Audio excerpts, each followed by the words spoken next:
Welcome back, John Hay. We are going to pick up where we left off in Chapter 5 of the City of Ember. And we had just left off at the point where Lena had just decided to purchase some pencils, colored pencils, and when she turned around, Poppy was missing. "Poppy!" she cried. She whirled around. "Did you see my little sister go out?" she asked the man. "Did you see which way she went?" He shrugged. "Didn't notice," he said. Lena darted into the street and looked in both directions. She saw lots of people, some children, but no Poppy. She stopped an old woman. "Have you seen a little girl, a baby, walking by herself, in a green jacket with a hood?" The old woman just stared at her with dull eyes and shook her head. "Poppy!" Lena cried. "Poppy!" Her voice rose to a shout. Such a little baby couldn't have gone far. She thought maybe down toward Green Gate Square where there were more people walking around. She began to run. And then the lights flickered and flickered again and went out. Darkness slammed up in front of her like a wall. She stumbled, caught herself, and stood still. She could see absolutely nothing. Shouts of alarm came from up and down the streets, and then silence. Lena stretched her arms out. Was she facing the street or a building? Terror swept through her. I must just stand still, she thought. The lights will come back on in a few seconds. They always do. But she thought of Poppy alone in the darkness.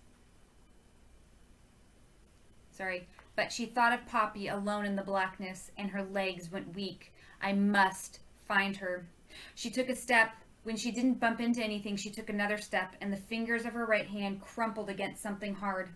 The wall of a building, she thought. Keeping her hand against it, she turned a left, took a little, and then took another step forward. Then suddenly her hand touched empty air. This must be Deadlock Street.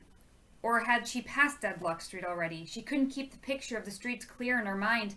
The darkness seemed to fill not just the city around her, but the inside of her head as well. Heart pounding, she waited. "Come back, lights," she pleaded. "Please come back." She wanted to call out to Poppy to tell her to stand still, not to be afraid. She would come for her soon, but the darkness pressed against her, and she couldn't summon her voice. She could hardly breathe. She wanted to claw the darkness away from her eyes as if they were someone's hands. Small sounds came from here and there around her, a whimpering, a shuffling. In the distance, someone called out incoherently. How many minutes had gone by? The longest blackout ever had been 3 minutes and 14 seconds. Surely this was longer. She could have endured it if it hadn't been on her own. She could have endured it if she hadn't been on her own. It was the thought of Poppy lost that she couldn't stand, and lost because she had been paying more attention to a box of pencils. Oh, she'd been selfish and greedy, and now she was so sorry. She made herself another step forward, and then she thought, what if I'm going away from Poppy? She began to tremble, and she felt the sinking and dissolving inside her that meant that she was going to cry. Her legs gave way like wet paper, and she slid down until she was sitting on the street, with her head on her knees, trembling, her mind a wordless whirl of dread. She waited. An endless time went by. A moan came from somewhere to the left. A door slammed closed. Footsteps started, then stopped. Into Lena's mind floated the beginning of the worst question. What if the lights never? She squeezed her arms around her knees and made the question stop. "Lights come back," she said to herself. "Lights come back, come back." And suddenly they did. Lena sprang up. There was the street again, and people looking upward with their mouths hanging open. All around, people started crying or wailing or grinning in relief. Then all at once, everyone started to hurry, moving fast toward the safety of home in case it happened again.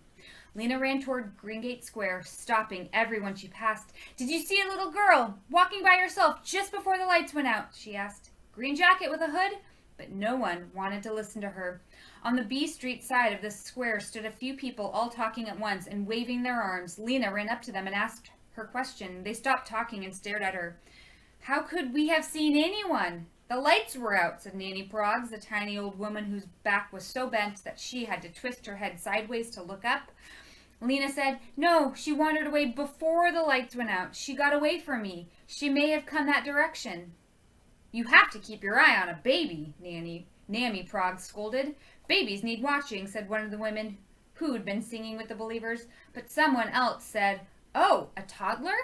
Green jacket? And he walked over to an open shop door and called, You have that baby in there. And through the door came someone leading Poppy by the hand. Lena dashed to her and lifted her up. Poppy broke into loud wails. You're all right now, said Lena, holding her tightly. Don't worry, sweetie. You were just lost a moment. Now you're all right. I've got you. Don't worry. When she looked up to thank the person who'd found her, she saw a face that she recognized. It was Dune.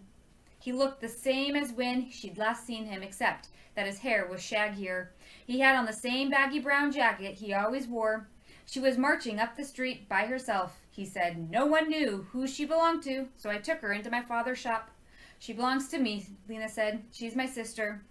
I was so afraid when she was lost. I thought she might fall and hurt herself or be knocked over. Anyway, thank you so much for rescuing her. Anyone would have, said Dune. He frowned and looked down at the pavement.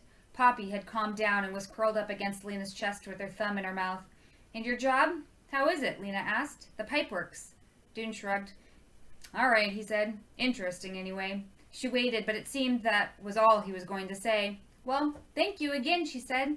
She hoisted Poppy around her back. Lucky for you, Dune Harrow. Lucky for you, Dune Harrow was around, said Nanny Proggs as she watched them with her sideways glare. He's a good-hearted boy. Anything breaks at my house, he fixes it. She hobbled after Lena, shaking a finger at her. You better watch that baby more carefully, she called. You shouldn't leave her alone, the flute player added. I know, said Lena. You're right. When she got home, she put the tired baby to bed in the bedroom they shared. Granny had been taking an afternoon nap in the front room and hadn't noticed the blackout at all. Lena told her the lights had gone out for a few minutes, but she didn't mention anything about Poppy getting lost. Later in the bedroom, with Poppy asleep, she took the 2 colored pencils from her pocket. They were not quite as beautiful as they had been. When she held them, she remembered the powerful wanting she had felt in that dusty store, and the feelings of it was mixed up with fear and shame and darkness. All right, so that is the end of chapter 5. Because we are now reading 2 chapters every week, on your reading response page, this would be a great time to look at the first activity and create a comic of what you think the chapter was about and give a quick caption that goes along with your picture. All right, John Hay, I'll see you next time.